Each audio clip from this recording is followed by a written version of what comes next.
ये 140 करोड़ लोगों के लिए बोनांजा है। इलेक्शन बजट तो वो होते हैं जहां पे कोई रेवड़ियां दी गई हो।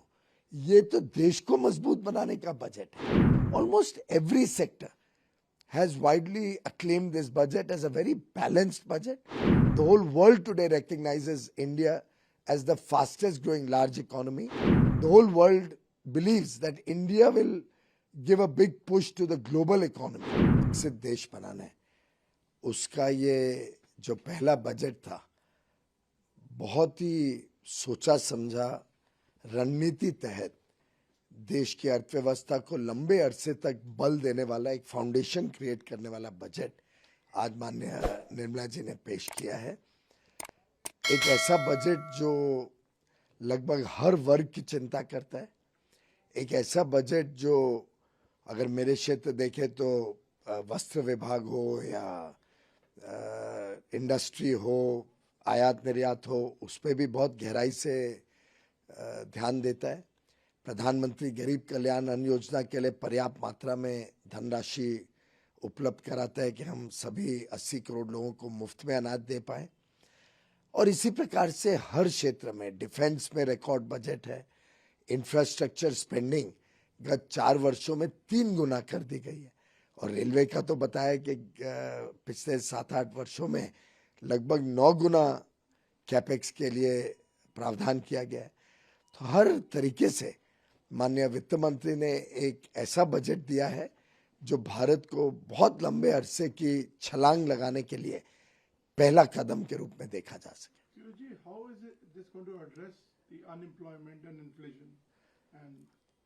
देखिए, जिस प्रकार से इंफ्रास्ट्रक्चर इन्वेस्टमेंट होता है या कैपिटल इन्वेस्टमेंट होता है, उसका जो मल्टीप्लायर इम्पैक्ट होता है इकोनॉमी में, वो लगभग हर स्टडी बताती है कि 3.5 गुना मल्टीप्लायर इम्पैक्ट होता है अगर आप पैसे का सदुपयोग करो और सीमित साधनों को एक प्रकार से कैपिटल इन्वेस्टमेंट में लगाओ। माननीय वित्त मंत्री जी ने जिस खूबसूरती से रेलवे, एयरपोर्ट, रोड्स, बाकी इंडस्ट्रियल पार्क्स, अलग अलग फिक्स कैपिटल इन्वेस्टमेंट पे बल दिया है, नए वाटरवेज बनाना, नए पोर्ट्स को खड़ा करना, इन सबसे जो ओवरऑल इकोनॉमी पे इम्पैक्ट होगा, स्टील भी बिकेगा, सीमेंट भी बिकेगा, ये इंफ्रास्ट्रक्चर बनाने में लोगों को काम मिलेगा, तो बड़े पैमाने पे नौकरियां आएंगी, बड़े पैमाने पे रोजगार आएगा।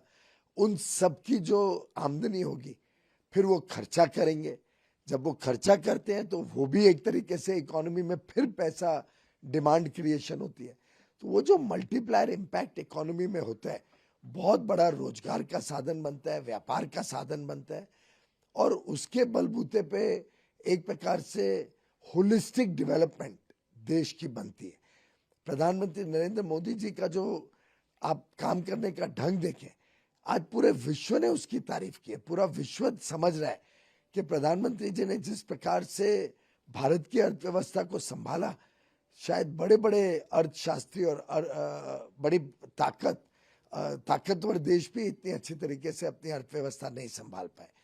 माननीय वित्त मंत्री जी ने प्रधानमंत्री नरेंद्र मोदी जी की सोच को जमीन पे उतारा है और बड़े पैमाने पे, चाहे वो स्टार्टअप की दुनिया हो, नए उद्योजक हो, चाहे PLI स्कीम्स के माध्यम से जैसे मैन्युफैक्चरिंग और इंडस्ट्री को सहयोग देने की बात हो, निर्यात को प्रोत्साहन देने की बात हो, वस्त्र विभाग के माध्यम से जो हमारे देश भर में हस्तकरघा है, कारीगर हैं, उनको प्रोत्साहन देने की बात हो, विश्वकर्मा योजना से देश के अलग अलग फैले हुए क्षेत्रों में और युवा युवतियों को नए जो अपने हाथ के हुनर से काम करते हैं उनको प्रोत्साहन देने की बात हो, मैं समझता हूँ पूरा बजट रोजगार और अवसरों से भरा हुआ है। तो सर, किसके लिए बोनांजा देखेंगे? इसको मिडिल क्लास बोनांजा देखते हैं आप? क्योंकि कहने को आप सीए भी हैं सर, आप बता सकते हैं कि कितनी छूट एक्चुअली मिली है लोगों को? ये 140 करोड़ लोगों के लिए बोनांजा है। प्रधानमंत्री नरेंद्र मोदी जी और वित्त मंत्री माननीय निर्मला जी ने जिस प्रकार से इस बजट को तैयार किया है, मैं समझता हूं कि कोई वर्ग पीछे नहीं रहता है। चाहे युवा हो, चाहे महिला हो, चाहे सैलरीड क्लास हो, मध्यम वर्ग के हमारे भाई बहन हो गरीब हो, गरीबों का कल्याण हो, शिक्षा का क्षेत्र हो, स्वास्थ्य का क्षेत्र हो, उद्योग को बल देने की बात हो, निर्यात की बात हो, किसानों की चिंता करने का विषय हो, मैं समझता हूँ ऐसा कोई वर्ग नहीं रहा। हमारे कामगार हों जो इंडस्ट्री में काम करते हैं, ऐसा कोई वर्ग नहीं है आज जो इस बजट से प्रभावित अच्छे तरीके से पॉजिटिव वे में नहीं होते हैं। This is a budget which will touch 140 crore Indians, will impact their lives for a better future and prepare India to enter into Amrit Kal with great confidence as a country which is working to a plan, which is working to make India really a nation where everybody grows as the economy You grows. see, opposition looks unimpressed. They are saying it's a budget which is prepared seeing the elections in mind, keeping the elections in mind. Well, if you will see, there is so much consistency in this budget. अगर ये election in mind के हिसाब से जैसा वो आरोप लगा रहे हैं, तो बताएं कि जब 3.5 लाख करोड़ इंफ्रास्ट्रक्चर में 19-20 में खर्चा हुआ था, कैपिटल एक्सपेंडिचर में 3.5 से 5.5 किया तब कौन सा इलेक्शन था, 5.5 से 7.5 किया तब कौन सा इलेक्शन था, अब 10 तक किए एक प्रकार से। और हाल में तो इलेक्शन नहीं, इलेक्शन तो अभी बहुत दूर पड़ा है। मेरे ख्याल से वित्त मंत्री जी ने अपनी कंसिस्टेंसी दिखाई है और प्रधानमंत्री जी का जो सोच है कि बिना भेदभाव के हर वर्ग की चिंता करना, वो दर्शाया है। मेरे ख्याल से इलेक्शन बजट तो वो होते हैं जहां पे कोई रेवड़ियां दी गई हो, ये तो देश को मजबूत बनाने का बजट है और इसमें सबको एम्पावर करने की कोशिश की गई है। उनको कोई किसी भी प्रकार से कमजोर नहीं देखा गया। प्रधानमंत्री नरेंद्र मोदी जी 140 करोड़ लोगों के हुनर को एक प्रकार से नया अवसरों से भरना चाहते हैं और ये बजट एक प्रकार से देश को तैयार कर रहा है एक उज्जवल भविष्य के। एक और उनका कंसर्न है कि जो इसमें टॉप जो क्रीम है, लाइक सरचार्ज कम किया गया है और जो हाई टैक्स वालों के लिए फायदा ज्यादा है, गरीबों को थोड़ा सा नजरअंदाज किया है, ये कहना है ऑपोजिशन का। मैं समझता हूं इसमें ऐसा कोई विषय नहीं है जो उसकी तरफ इशारा करता हो। इतना हाई टैक्स अगर आप रेट बहुत ज्यादा होता है तो उसका भी एक डिसएडवांटेज है कि इन्वेस्टेबल सरप्लस जो जाके उद्योग में लगे, जो जाके नए इंफ्रास्ट्रक्चर में लगे, जो कैपिटल बने नए व्यापार के लिए, वो कम हो जाता है। उतना नया इन्वेस्टमेंट, प्राइवेट इन्वेस्टमेंट कमजोर हो जाता है। तो मैं समझता हूं कि 43% से 39% की जो राहत दी गई है वो एक प्रकार से रिकग्नाइज करती है कि हर एक का योगदान है। जब हम देश निर्माण की बात करते हैं तो हर एक का योगदान है और हर एक की चिंता की गई है। मेरे लिए अगर इस बजट में देखें तो सबसे अधिक अगर किसकी चिंता की गई है तो हमारे मध्यम वर्ग और गरीबों की है। सबसे ज्यादा चिंता की गई है तो कैसे हम स्वास्थ्य सेवाओं से सबको युक्त करें, कैसे हम युवाओं को अवसरों से भर दें, नए अवसर उनके लिए पैदा करें, कैसे इंफ्रास्ट्रक्चर ऐसा बने कि हर व्यक्ति 140 करोड़ लोग जब वो रेलवे स्टेशन इस्तेमाल करें या हवाई अड्डे पे जाएं या आयात निर्यात में जुड़े, सभी को अवसर मिलना चाहिए। तो जब मैं 140 करोड़ लोग कहता हूं तो उसमें छोटा बड़ा सभी शामिल हो जाते हैं और सबकी चिंता की गई है। My last question to you, sir. Do you think this will spur some growth, and do you think that this will actually give people more money to spend?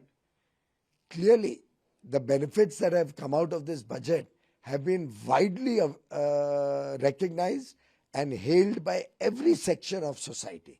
Infrastructure experts, industry experts, importers and exporters, the educationists, people associated with the health sector, almost every sector has widely acclaimed this budget as a very balanced budget. It's a step in the right direction for fiscal consolidation also. Therefore, economists are happy with this budget. Since the focus is on infrastructure, people recognize that this is preparing the nation for the long run, and therefore growth will be a natural outcome of this budget. But the beauty of this budget is it will lead to inclusive growth, not just growth. It will lead to sustainable growth given the focus on green energy.